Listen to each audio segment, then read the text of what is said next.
Hola, ¿qué tal? Muy buenos días y bienvenidos a la presentación del libro Municipalidad de Lucha contra la Corrupción, el caso de Lima Norte, un estudio realizado por la Universidad Antonio Ruiz de Montoya, concretamente por su Instituto de Ética y Desarrollo. Con la Universidad Antonio Ruiz de Montoya tenemos una larga cooperación que este año, a pesar de las circunstancias difíciles que esta pandemia nos ha puesto al frente, hemos podido, gracias a una ambiciosa agenda de digitalización, continuar con diversos proyectos. Y es así que hoy día tengo el enorme agrado de presentarles a todos ustedes este estudio que puede ser descargado en el link que pueden ver en pantalla. Las municipalidades son unidades políticas administrativas fundamentales para la vida ciudadana en el Perú. Son de alguna forma el primer punto de contacto del ciudadano con el Estado, en la gestión de sus servicios, en la gestión de su seguridad. Y de alguna forma las municipalidades nos presentan el siguiente desafío. Las municipalidades están sumamente acotadas a las características demográficas, territoriales y económicas de ciertas zonas.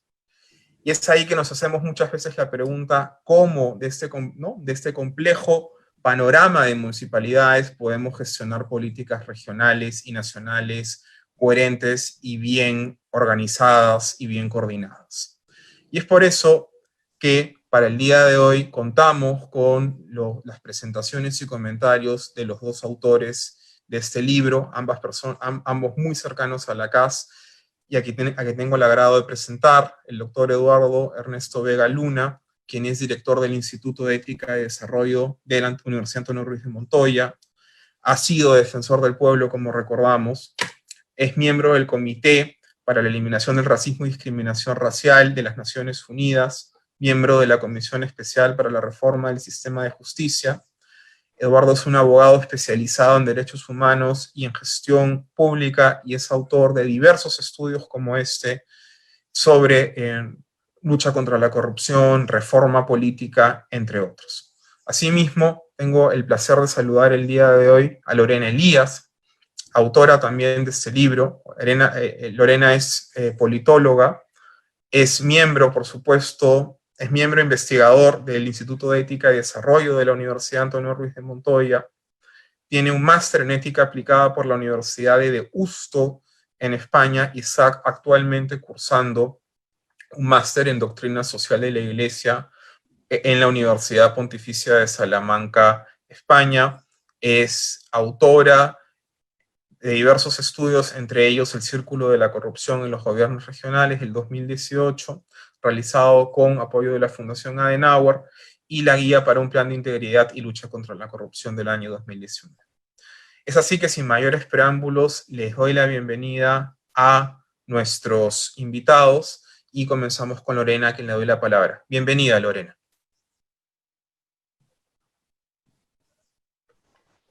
Gracias, Andrés. Gracias a las personas que hoy nos acompañan en esta conversación.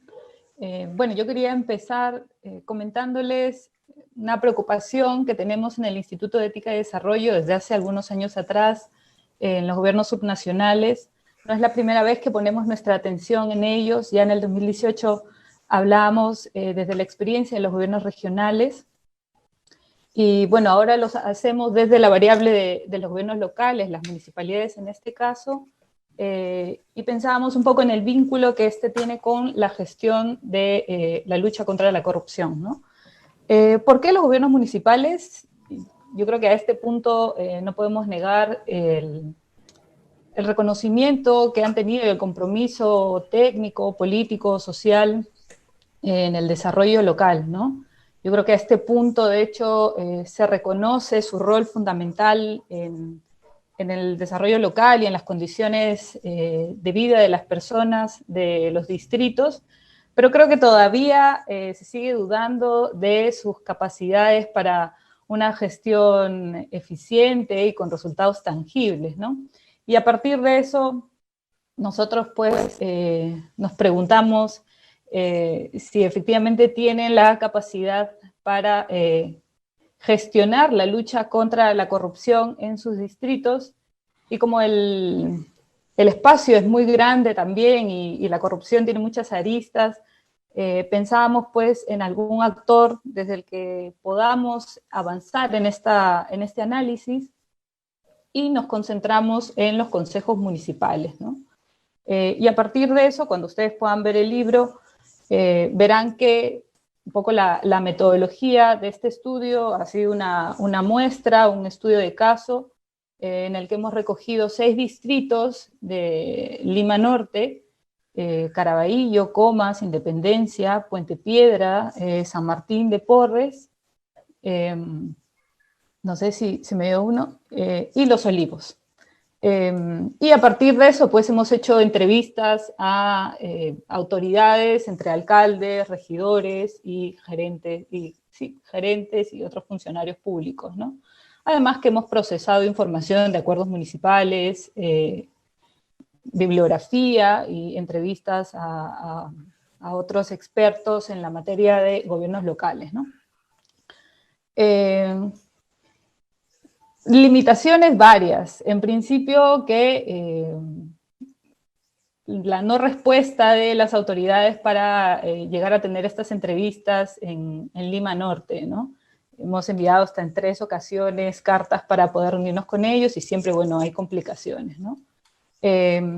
Dicho esto, yo quisiera empezar planteándoles, iniciar por el final, ¿no? Iniciar quizá por una de las conclusiones que a nosotros nos parece más importantes, y a partir de lo que desarrollamos el texto también, ¿no? Nosotros al final de este análisis decimos pues que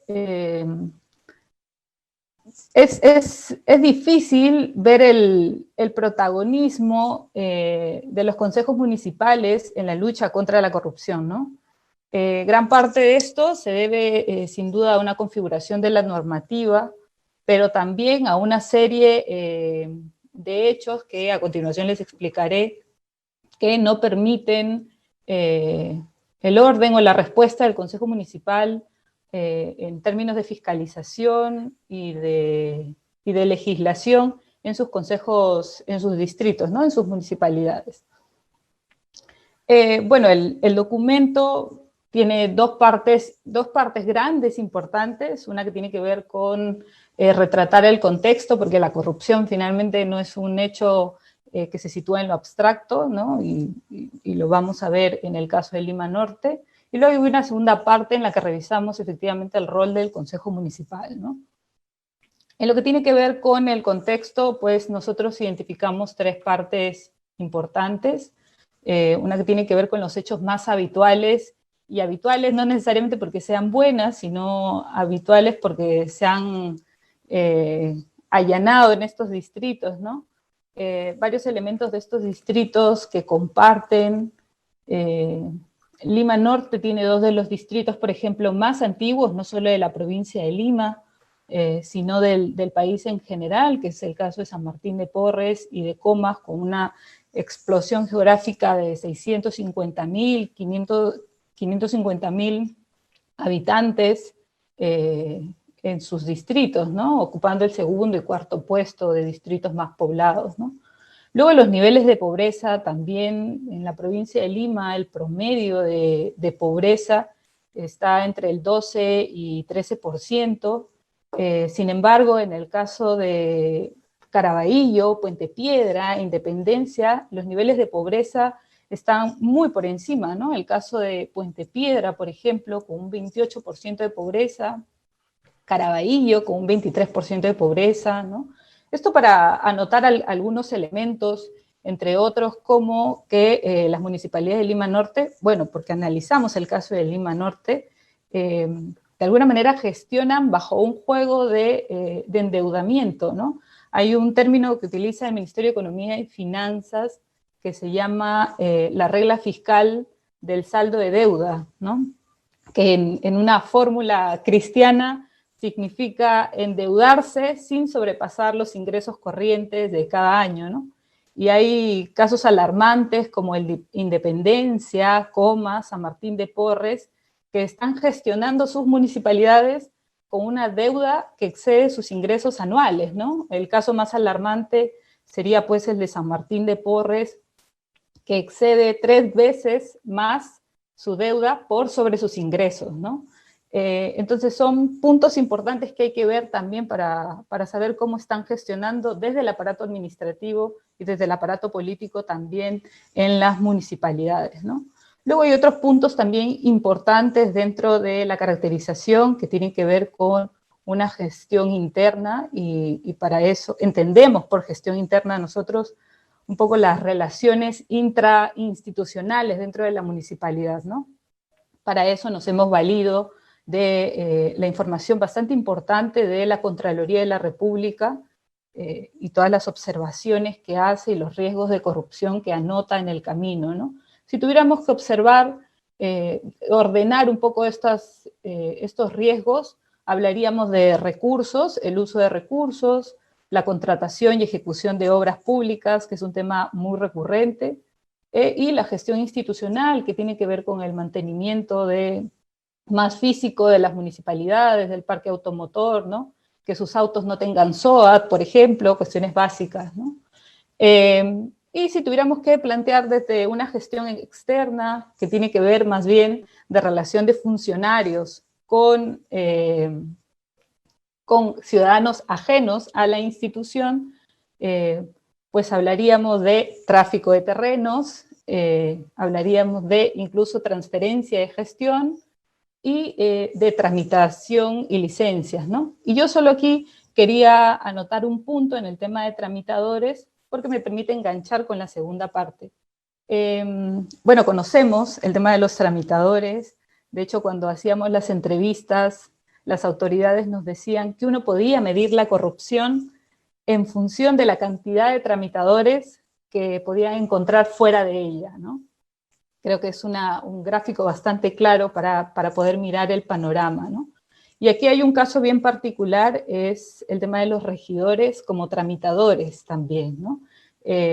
Lo explicamos dentro del estudio, no me alargo más en eso, pero claro, la pregunta aquí es si los regidores cumplen el rol de representantes, de representación a la ciudadanía o de tramitadores de intereses particulares de los ciudadanos, ¿no?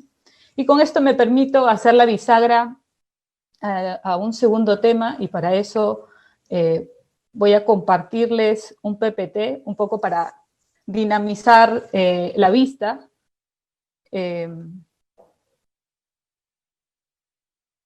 Y bueno, son 4 láminas que espero todavía estar en el tiempo correcto. Y aquí les quiero compartir un poquito del rol del Consejo Municipal, pues frente a este contexto bastante rápido que les he planteado, ¿no? En estas 4 láminas lo que les quiero compartir es el perfil que tiene este Consejo Municipal o estos consejos municipales en Lima Norte y que termina influyendo finalmente en cómo ellos también resuelven los contextos que les toca, ¿no?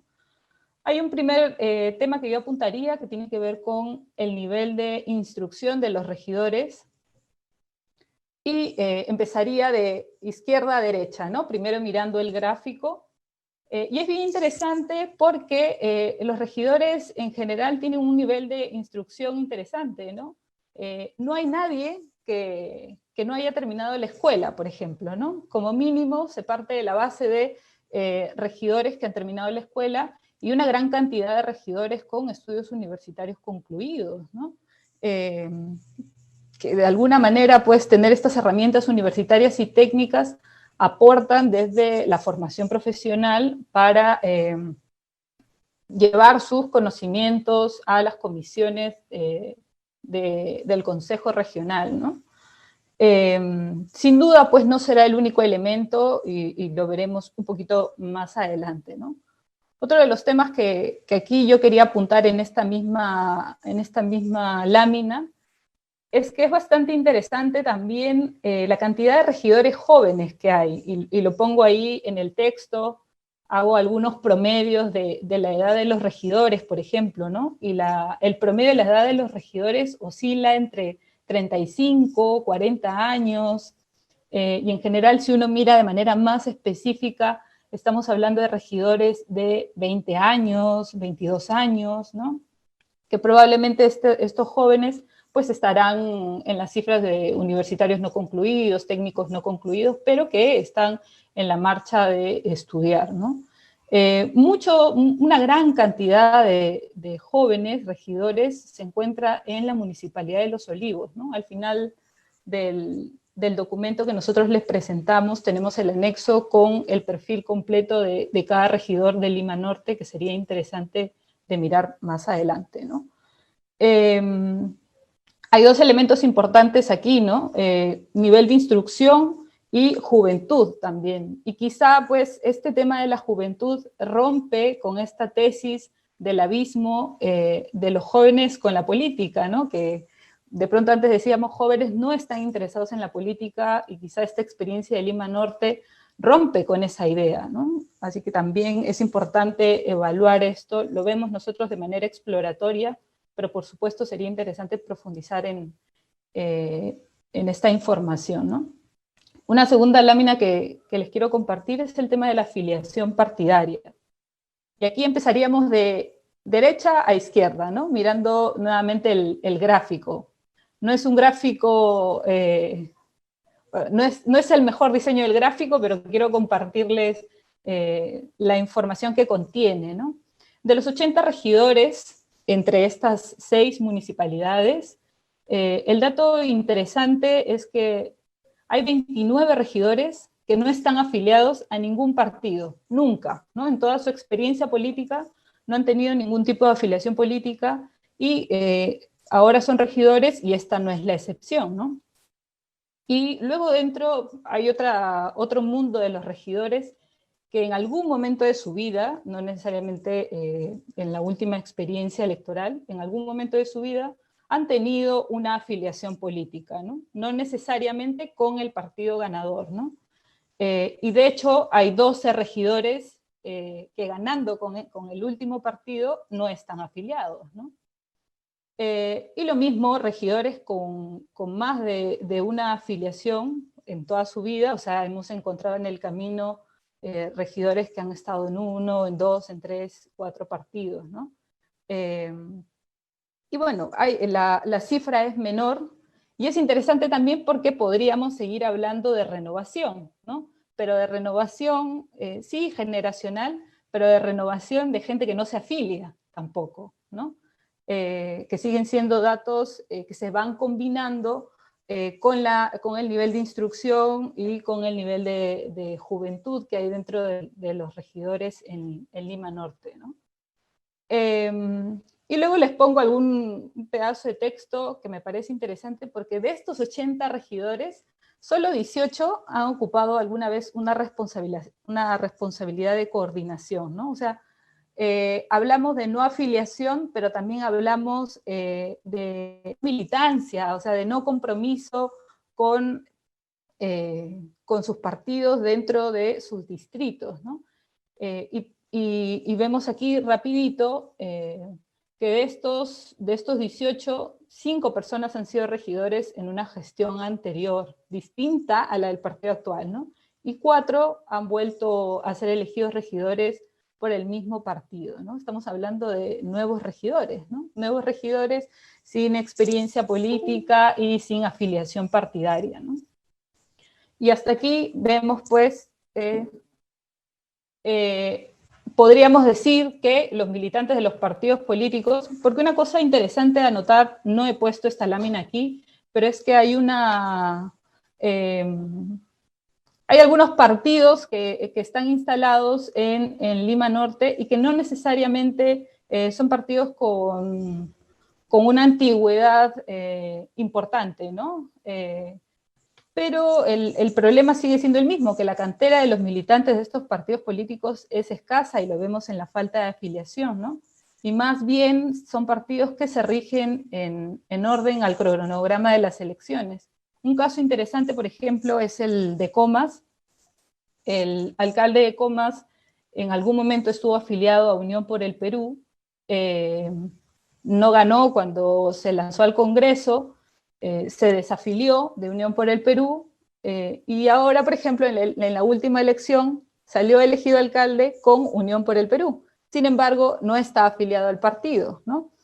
Y aquí también hay un dato interesante que anotamos en el documento, que tiene que ver que finalmente los partidos políticos, bueno, hablamos de franquicias, hablamos de cascarones, hay mucha discusión al respecto, pero que finalmente estos partidos políticos se terminan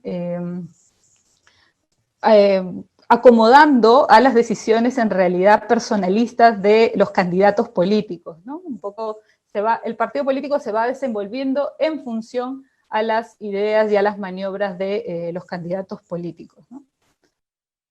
Finalmente, bueno, ya terminando, yo les planteo acá una lámina grande que tiene que ver con los acuerdos más recurrentes del Consejo Municipal, ¿no? Entonces hemos visto características que tienen estos regidores, el contexto que enfrentan, ¿no? Y sobre qué legislan.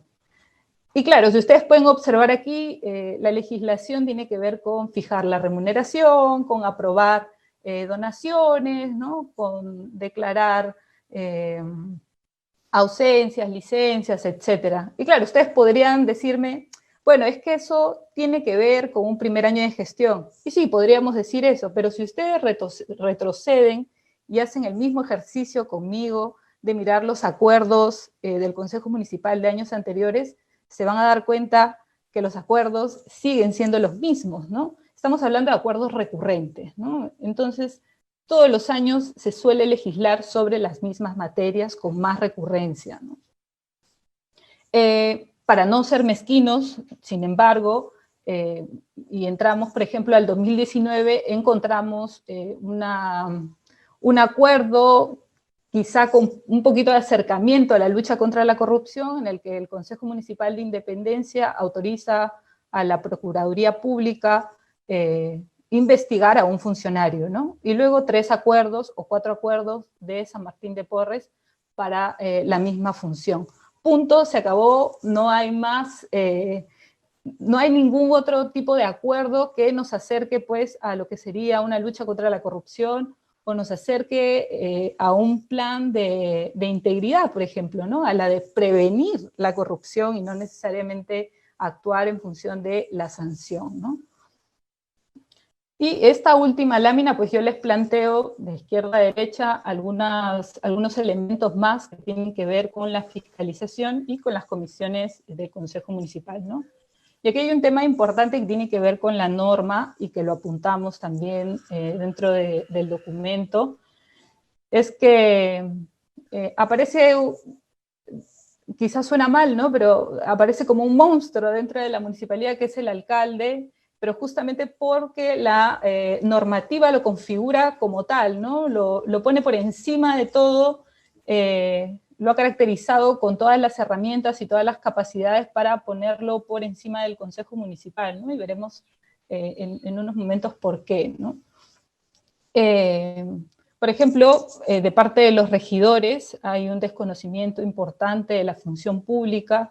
Cuando los entrevistábamos, recién habían entrado al Consejo Municipal y nos decían que no habían tenido ninguna necesidad todavía de reunirse con la Contraloría o la Procuraduría Pública para conocer su trabajo, cuando también el Consejo Municipal ejerce un rol fiscalizador y legislativo, ¿no?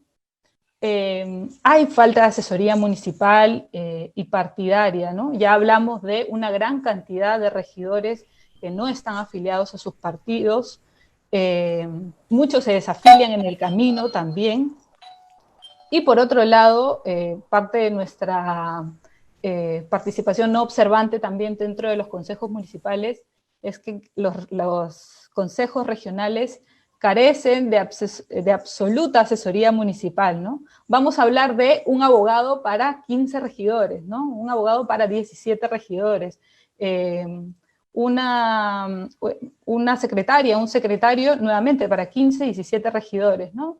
Y ni hablar de los espacios que tienen en la municipalidad, ¿no? Bastante precarios, sin herramientas pues, para ejercer su función dentro del espacio de la municipalidad, ¿no?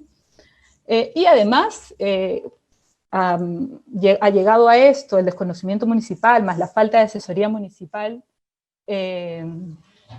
también estos se dejan llevar por figuras más curtidas en estas labores públicas, ¿no? Y quiero recordar rapidito la experiencia de Felipe Castillo, por ejemplo, el alcalde de Los Olivos, una figura bastante curtida, no solo en Los Olivos, sino en Lima Norte, con 4 o 5 elecciones ganadas, ¿no?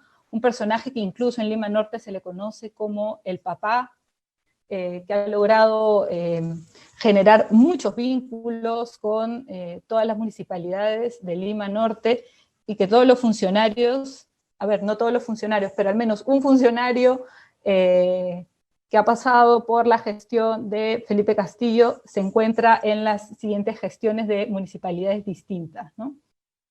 Entonces, ese personaje, por ejemplo, contrastarlo con la gran cantidad de regidores jóvenes que tiene el distrito de Los Olivos. Sin duda, pues, hay una presencia que se impone más sobre el resto en el Consejo Municipal y que juega también a la hora de legislar y fiscalizar, ¿no?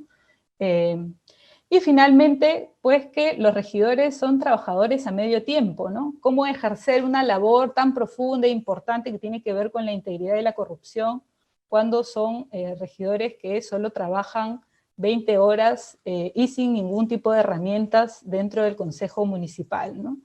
Y bueno, estamos hablando de falta de derechos también laborales, etcétera, que bueno, que tienen que ver con la norma en realidad y cómo está previsto el Consejo Municipal.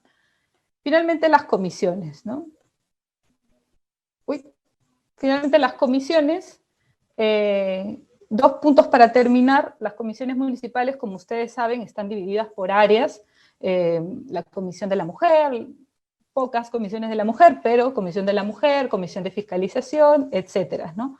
La norma municipal también permite que el alcalde delegue atribuciones políticas en los regidores, ¿no?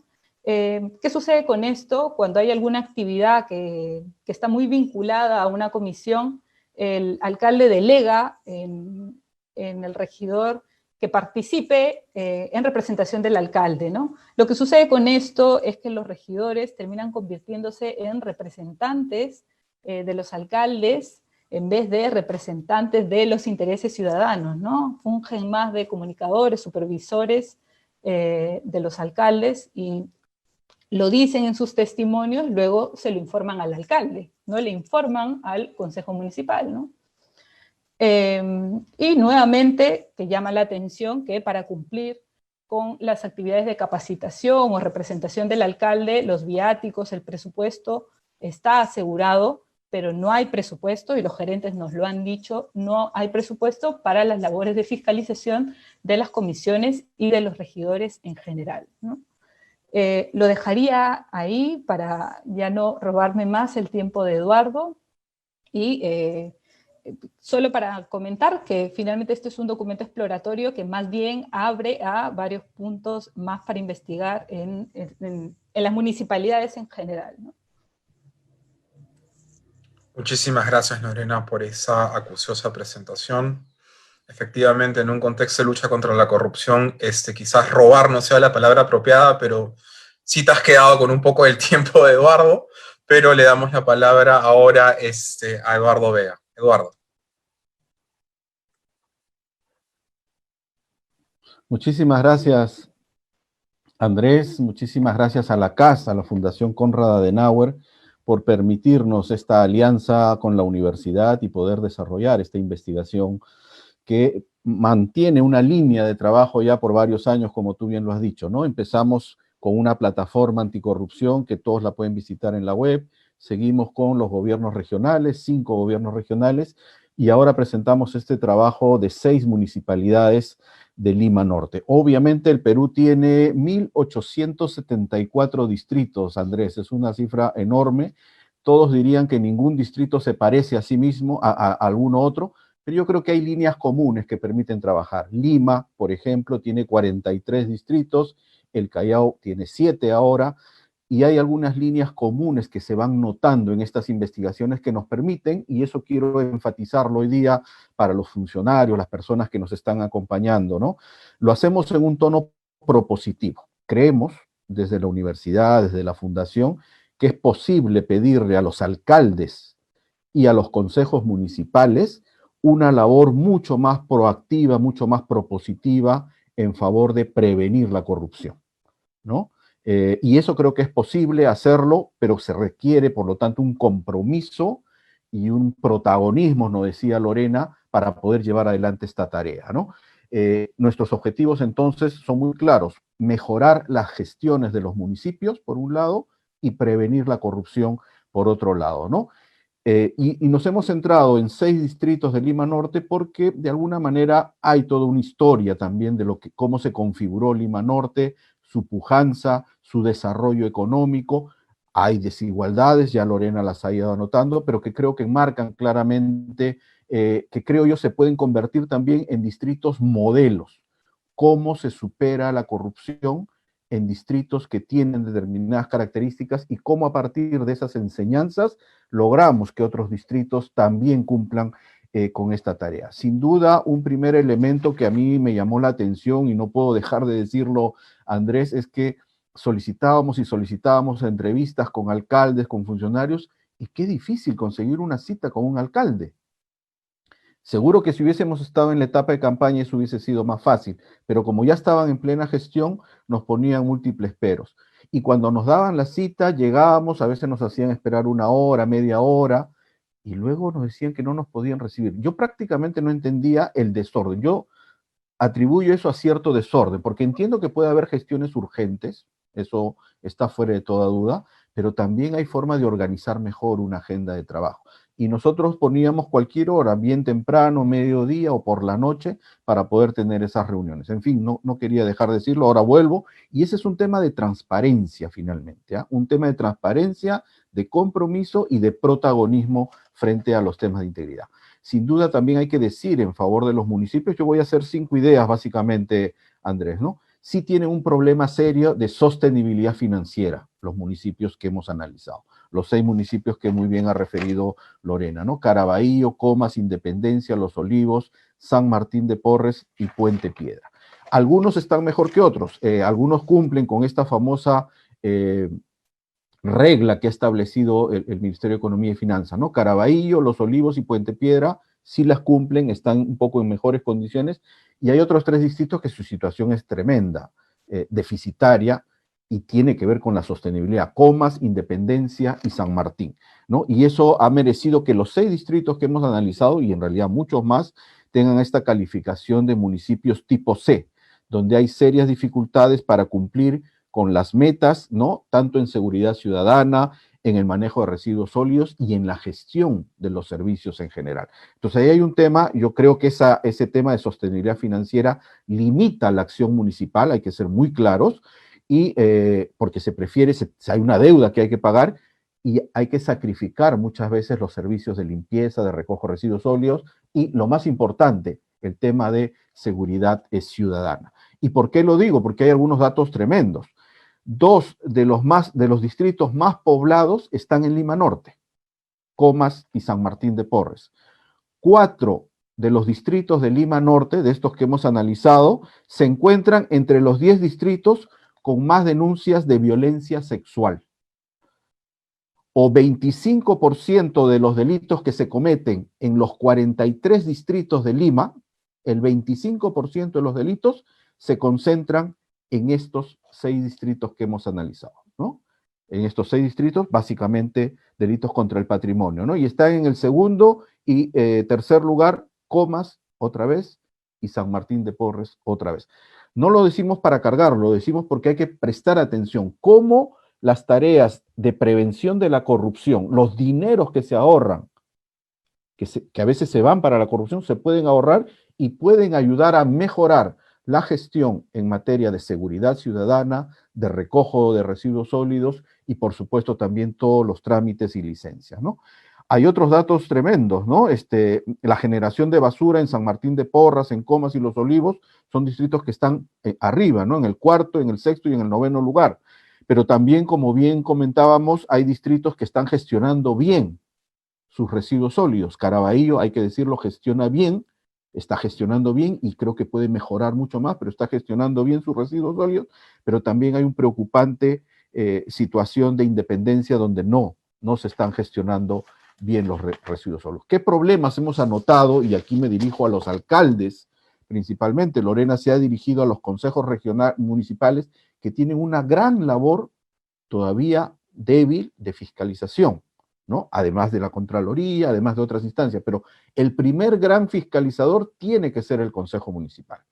Pero ¿qué problemas hay? La caja chica ya está por todos conocido. Ahí hay un problema serio de cómo se usan, cómo se destinan y la falta de control frente a la caja chica. Dos, la recaudación de fondos. ¿Cómo se administran estos fondos que se recaudan? Si hay cámaras de vigilancia, si hay un conteo adecuado, si hay un sistema informático que permite eso. Hay problemas ahí. O el uso ya propiamente que se da a estos fondos.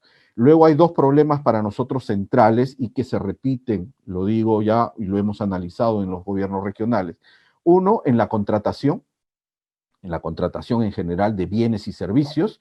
Los comités de selección siguen siendo una dificultad seria, hay una manipulación, hay poca preparación técnica, los expedientes técnicos siguen siendo un problema deficitario y eso está muy vinculado con las consultorías, Andrés. Se paga por consultorías la elaboración de expedientes técnicos que no necesariamente son los que se requieren en el municipio. Y muchas veces hay casos, están reportados en el informe, en los que el área usuaria no ha requerido la elaboración de un expediente técnico. Entonces no sabemos a mérito de qué, pero intuimos. El caso Swing de alguna manera puede ser, de alguna manera, también indicador de este tipo de situaciones. O el incumplimiento de empresas que ya son contratadas para distintos tipos de servicios y que no cumplen, sea para obras, sea para el recojo de basura o sea para la entrega de bienes en general, ¿no?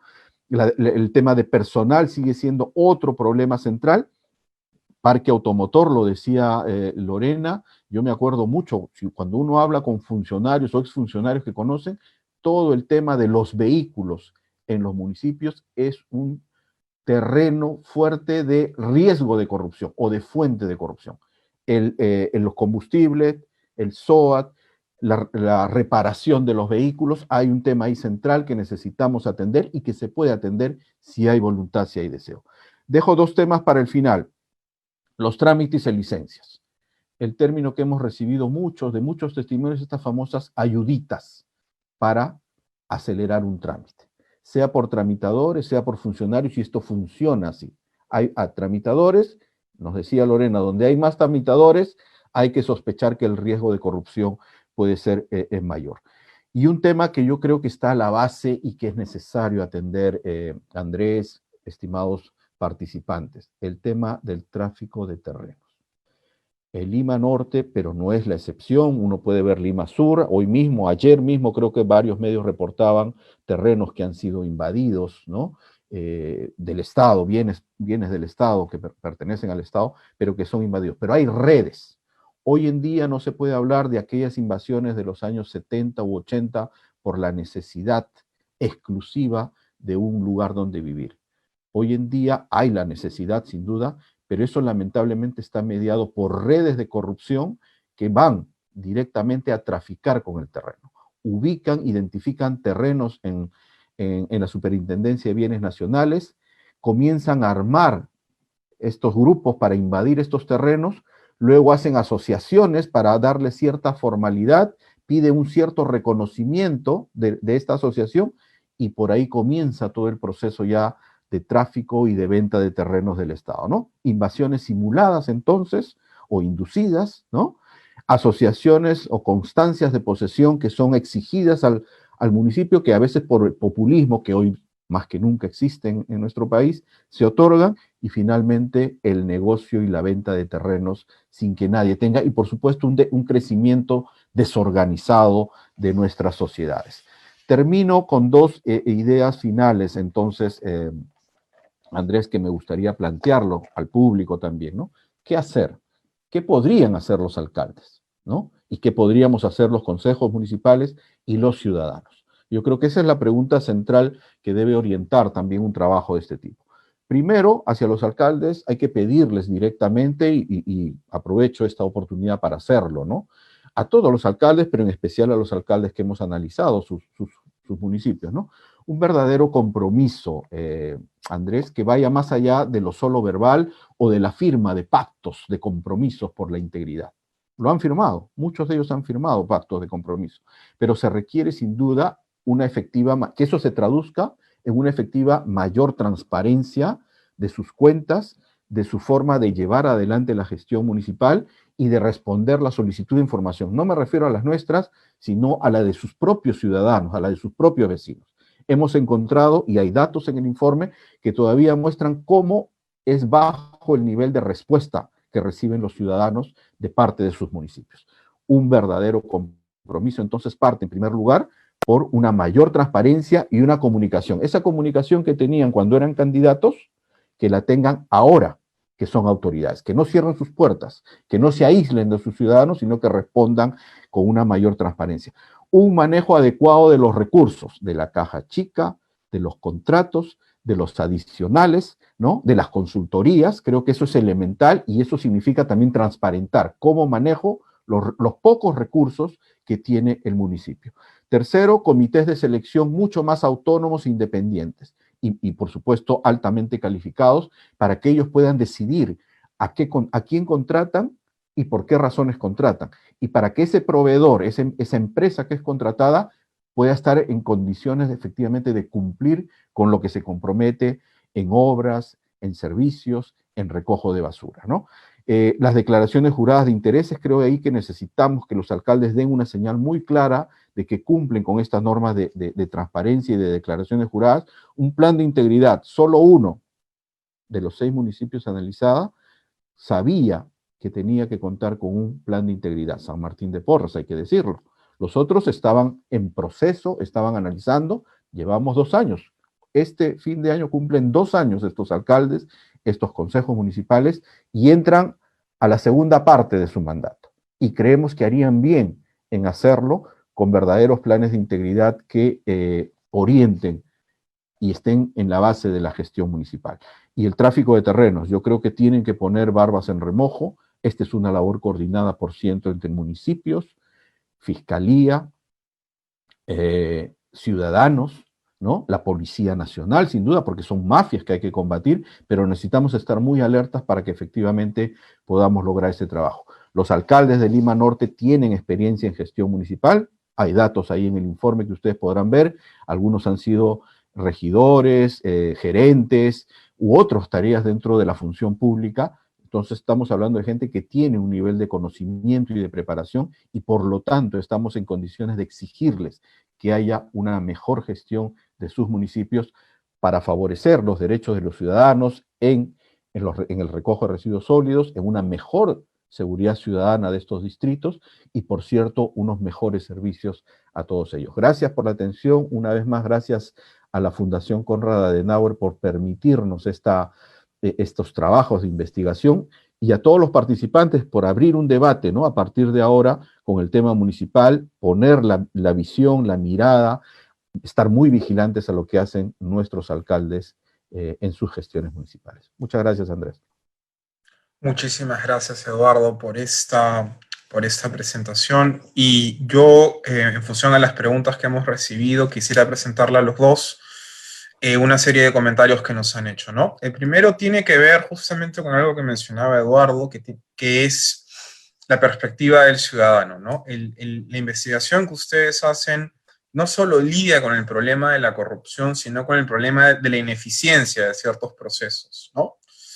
Que no son necesariamente generados por la corrupción, pero que de alguna forma cargan al ciudadano en su quehacer, ¿no? en su quehacer cotidiano. Y uno de estos es la discontinuidad de los servicios, ¿no?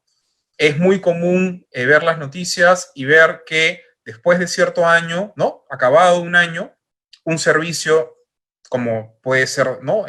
Puede ser desde recojo de basura, muchas veces el tratamiento de aguas o lo que fuera, ha sido interrumpido, ¿no? Porque no se ha negociado correctamente la continuidad de este. Y la explicación normal es, ¿no? Que la nueva gestión no coordinó adecuadamente con la vieja gestión, ¿no? Entonces el proveedor, digamos, no se siente responsable y corta la ejecución de su servicio. La pregunta aquí es, ¿cómo hacen las municipalidades? O sea, ¿hay algún mecanismo instalado hay un acompañamiento para que las nuevas gestiones, digamos, puedan, junto a las gestiones salientes, revisar todos estos acuerdos y evitar estos procesos? ¿O eso está más bien regido por la costumbre de cada municipio, por la buena relación que hay entre, ¿no?, administración saliente y entrante?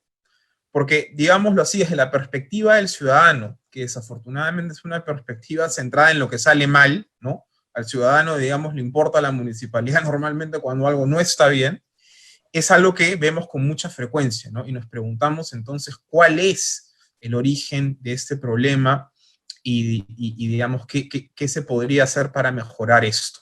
Es una pregunta a ambos, ¿no? No sé quién desee comentar algo al respecto.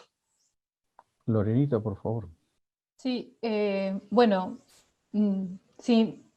sin querer disculpar a las nuevas gestiones, ¿no? Nos pasa mucho como ciudadanos que al ingresar a una nueva gestión decimos que no hay serenos, nadie recoge la basura, ¿no? Pero de hecho hay un tema de organización presupuestal. Cuando acaban las gestiones, por ejemplo la del 2018, se acaban los contratos también de quienes brindan los servicios públicos. Y no se aseguran presupuestos para el próximo año de la nueva gestión. Hay una normativa de la Contraloría que les exige a las gestiones garantizar los servicios públicos para los siguientes años. El problema es que no hay una exigencia de garantizar el presupuesto para la nueva gestión, ¿no? Por lo menos para el primer año de gestión, porque sabemos que las nuevas gestiones ingresan a gestionar con los presupuestos elaborados del año anterior, ¿no? Así que maniobran un poco con muchas limitaciones. Yo apuntaría a eso como una dificultad importante. No sé si requerimos de una nueva normativa que efectivamente garantice también presupuesto para ello, pero sin duda, pues, habrá que tejer también buenas relaciones y negociaciones para que esto suceda, ¿no? Y yo creo que también podemos ver un entrampamiento en la transferencia de gestión, no lo hemos mencionado a profundidad, pero la transferencia de gestión se empieza a hacer desde el día 1, desde el último año de gestión, ¿no? Me refiero desde enero del último año de gestión del 2018, por ejemplo, ¿no? Así que en un año se podría preparar efectivamente el colchón o la base que se le va a dejar a la nueva gestión y no se está haciendo. Permíteme dos comentarios breves, Andrés, a tu pregunta, que es fundamental, me parece. Efectivamente, la salida de un gobierno regional y la llegada de otro es un momento de desorganización, por un lado, y de riesgo de corrupción, por lo que nos ha explicado Lorena, ¿no? No hay la tradición de yo voy a continuar con las tareas que ha hecho la anterior gestión, sino la desconfianza entre la gestión saliente y la entrante, sobre todo, es oye, todo hay que revisarlo, y probablemente haya que revisar. Entonces, eso genera lo que tú muy bien describes como una parálisis prácticamente de la ejecución de las tareas centrales de un municipio y que el ciudadano lo sufre en recojo de residuos sólidos y en seguridad ciudadana principalmente, ¿no?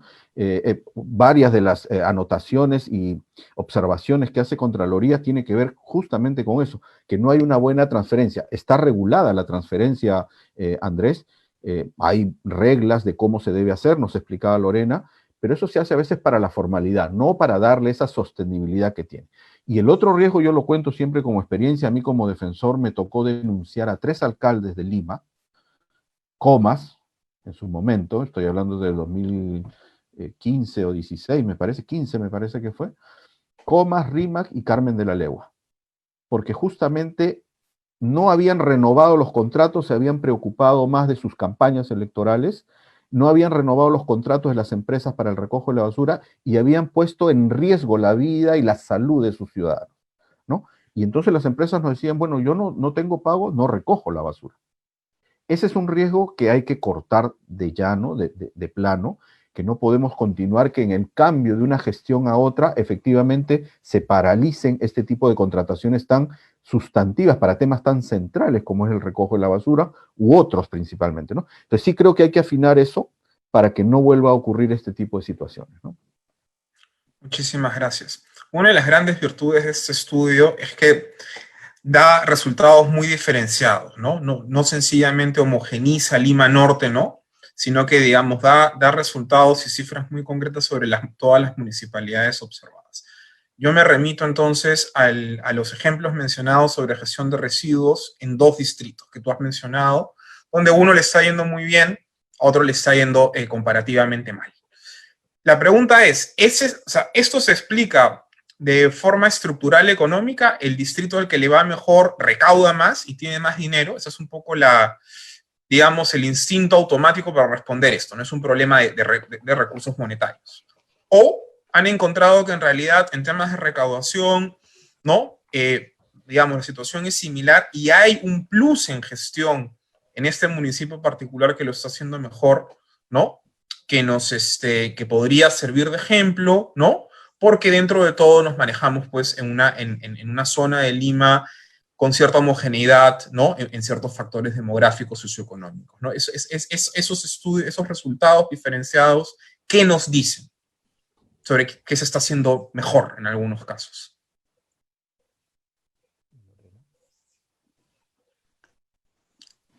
A cualquiera. Hay varios factores, ¿no?, que intervienen, y de hecho cuando miramos las municipalidades, también los resultados son bastante dispersos, ¿no? En una parte puede ir yendo bien y por otra área realmente la cosa va mal, ¿no? Por ejemplo, el caso de San Martín de Porres, que gestiona con una sobredeuda. Sin embargo, era el único que sabía que debía tener un jefe, que debía armar un plan municipal de integridad, ¿no?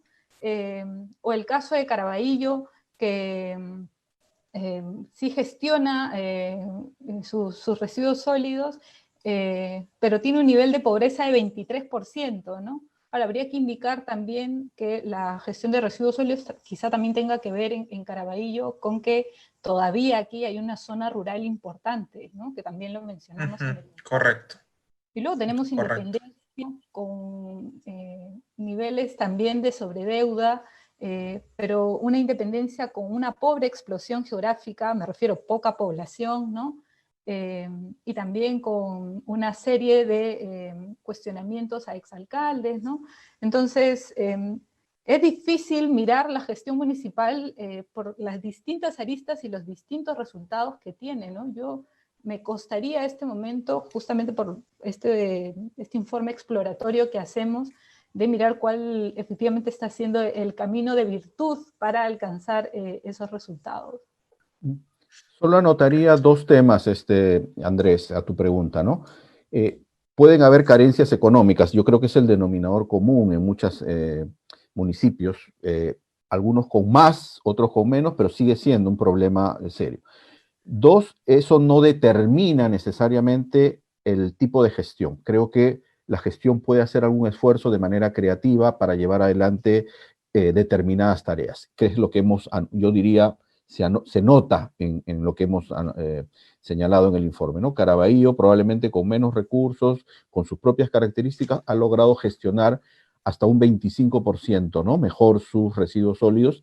Y creo que si eso y luego vendría el tercer elemento, ¿no? La decisión, el compromiso, las ganas de sacar adelante ese esfuerzo, ¿no? Entonces, una buena decisión, una gestión adecuada y con pocos recursos se pueden lograr cosas interesantes y eso permitirá seguir avanzando en ese esfuerzo. Pero si no hay una decisión, no hay gestión adecuada y además tenemos dificultades económicas, bueno, tenemos resultados donde probablemente la gestión de recursos de residuos sólidos no sea la mejor. Entonces, hay varios factores que intervienen, pero no determina la escasez económica, las dificultades económicas, no determina la mejora de la gestión pública. Hay un punto en la gestión pública que siempre puede tender a mejorar las tareas que le corresponden, en este caso, a los municipios. Muchísimas gracias. Tenemos una pregunta sobre el uso de herramientas digitales y el acceso ciudadano a la información, ¿no? El estudio nos revela una cultura administrativa presente en las municipalidades y en el Estado peruano muy anclada al siglo XX, ¿no? A la mesa de partes presencial, ¿no? A la entrega de cargos, al documento firmado, al documento sellado. Y la pregunta que nos hacen es, las herramientas digitales para el ciudadano están, digamos, en estos distritos implementadas, hay cierto nivel de implementación, y si es así, cumplen de verdad, ¿no? O sea, digamos, están de tal forma organizadas que permiten al ciudadano explorar lo que él quiere, o como en muchos casos sencillamente son algunos portales con alguna información más bien de corte publicitario, ¿no? O sea, si está la herramienta digital, le permite al ciudadano buscar información sobre contratos, sobre consultorías, sobre todos los temas que tú has mencionado, o es básicamente una extensión de la, digamos, de la estrategia de difusión y comunicación de la municipalidad. Lorena, y yo cierro ahí. Sí. Bueno, hay una normativa que exige a toda institución pública tener el portal de transparencia, ¿no? Y los que hemos entrado varias veces a estos portales son bastante engorrosos. Por exigencia también ellos tienen que subir toda la información, ¿no? Acuerdos, informes, resoluciones, todo debería estar en los portales de transparencia, no es el caso, ¿no? Y ante esto también Contraloría nota varias observaciones, pero también dentro del derecho de transparencia hay un problema importante que es el cómo se comunica esta información a la ciudadanía, ¿no? Son documentos difíciles de leer, difíciles de entender, y no hay ningún tipo de sistematización de esta información, de comunicación de manera más fácil a la ciudadanía de este tipo de información institucional, ¿no? Así que todavía en ese sentido yo creo que anotamos un problema importante respecto al derecho a la transparencia. Sí. Dos notas nomás. Se hace poco esfuerzo, digamos, Andrés, para darle mayor transparencia. La regla es que el Estado debe apuntar a la máxima transparencia. Y las reglas estandarizadas del portal de transparencia estándar te fijan un mínimo, pero a partir de ahí debería haber mayores desarrollos. Yo lo llamaría esto la posibilidad de que los municipios, por ejemplo, se animen a tener datos abiertos, ¿no? O sea, que donde uno pueda efectivamente buscar información de manera mucho más amigable. No es el caso, ya lo ha señalado Lorena, uno tiene que hacer esfuerzos realmente de buceo para poder encontrar alguna información, y hay alguna otra que simplemente no está, ¿no? Entonces, sí es necesario, es fundamental. Yo creo que cuando la ciudadanía pregunta eso, ese es el derecho que más se afecta al ciudadano, la posibilidad de poder acceder a información, y a partir de ese acceso a información poder intervenir, poder participar, poder pedir cuentas también, ¿no? Ahí hay un elemento central y un pendiente por parte de los municipios, ¿no? Muchísimas gracias. Brevemente, el tema de ordenamiento territorial, desafortunadamente en lo que es la limitación, no, la delimitación entre municipios, no siempre vemos, sea en los municipios estudiados en este libro o en otros, no vemos las mejores prácticas, ¿no? Es problemático entre instituciones entenderse ¿no? Para definir límites territoriales. Y el ordenamiento territorial es un problema además que ha sido mencionado en el marco de ya este año preelectoral, ¿no? Diversos candidatos han hablado del tema de la necesidad de titular, la necesidad masiva de titular. Es en este sentido el marco de las municipalidades el mejor para realizar este proceso masivo de titulación, o justamente son estas limitaciones, esta atomización y falta de coordinación entre ellas lo que eventualmente haría que este proceso de titulación deba ser llevado por otra instancia del gobierno nacional o gobierno regional.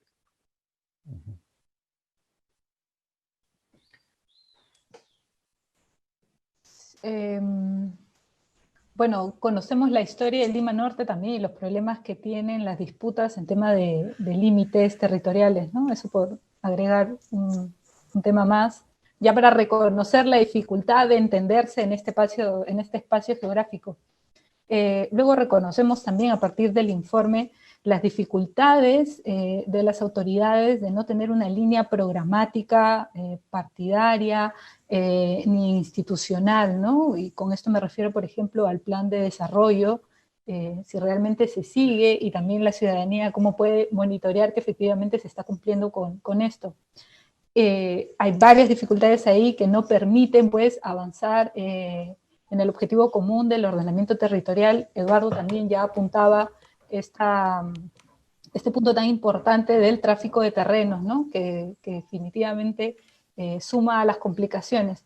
Yo notaría, sin embargo, el tema de las mancomunidades. Lima Norte tiene una mancomunidad, no hemos hecho una observación profunda de este tema dentro del estudio, sin embargo, todavía es muy inicial, muy precaria, ¿no? Tratando de entenderse y de renovarse incluso en la experiencia de la mancomunidad. ¿Podría ser desde la mancomunidad un objetivo de ordenamiento territorial? Podría ser, ¿no? ¿Se está caminando en ese aspecto? No, no se está caminando en ese sentido. Dos notas. La pregunta es clave, mi estimado Andrés, y que yo diría apunta a desarrollar nuevos estudios. Hay un problema de desorden territorial muy grande en el país en general, y en los municipios se observa eso con mucha frecuencia, ¿no? Entonces, ordenar el territorio ya es materia de conflictividad social. Me acuerdo mucho que hay muchos conflictos y aquí en Lima Norte están presentes. Dos, el tema, la clave está de ojo, cuidado, que esto signifique una puerta abierta para más tráfico de terrenos. Hay que evitar eso, ¿no? Tres, sí, el ciudadano necesita la titulación cuando ya es posesionario por mucho tiempo y creo que ahí el rol de COFOPRI, habría que escuchar a COFOPRI cómo está llevando adelante esta tarea, qué dificultades tiene y por dónde se puede potenciar, fortalecer esto, ¿no? Y cuarto, este tema que bien señala Lorena y que habrá que estudiarlo en algún momento. Hoy día lo lanzo y lo dejo planteado. Necesitamos tantos municipios que se hagan cargo de esta tarea de titulación, o necesitamos más bien, en primer lugar, pensar nuestra descentralización. La descentralización es fundamental para el país, pero eso no necesariamente pasa por más municipios. No olvidemos que en el Callao se ha creado un municipio hace poco, bueno, ya hace algunos años, ¿no? Y probablemente haya esta sensación de crear más municipios cuando creo que esa no es la solución correcta para fortalecer un Estado descentralizado como es el nuestro, ¿no? Pero a la vez que tenga fortalezas muy claras para poder gestionar el territorio. Creo que ahí está el gran reto, el gran desafío que tenemos como país, ¿no? Apuntalar la descentralización sin crear más distritos, pero sí fortaleciendo la gestión territorial, tanto de regiones, tanto de municipios, y que eso produzca, eso genere mayor desarrollo para la ciudadanía. Creo que ahí está el gran reto, estimado Andrés, en los próximos años. Muchísimas gracias, Eduardo, Lorena. Y la última pregunta nos viene sobre los ODS, ¿no? Los Objetivos de Desarrollo Sostenible. ¿Han encontrado ustedes en el marco de este estudio municipalidades que estén implementando políticas alineadas con esta normativa, vamos a llamarla supranacional, ¿no? Digamos, no, no proviene del sistema de Naciones Unidas, en realidad esto. ¿Han encontrado, digamos, municipios que estén en esto? ¿Ya? ¿Han encontrado desarrollos positivos al respecto?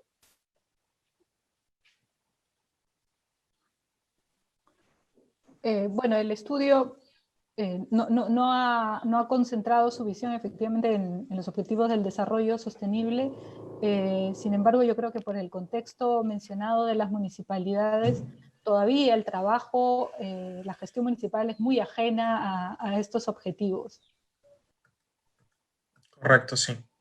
Sí, igual Andrés, creo que quizás lo que más se acerca es, y por donde podríamos entrar a ese terreno tiene que ver, yo diría, con la gestión de residuos sólidos, básicamente, y ahora en medio de la pandemia el tema probablemente del rol que pueden jugar los municipios en los temas de recuperación de la salud, ¿no? De la salud emocional, física, ¿no? En coordinación, por supuesto, con el sector correspondiente de salud, ¿no?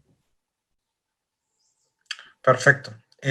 Yo creo que con esto podemos ir culminando. No quiero dejar de agradecerles a ambos, no quiero dejar de volver a recordarle al público que pueda acceder a esta publicación vía PDF o vía ebook.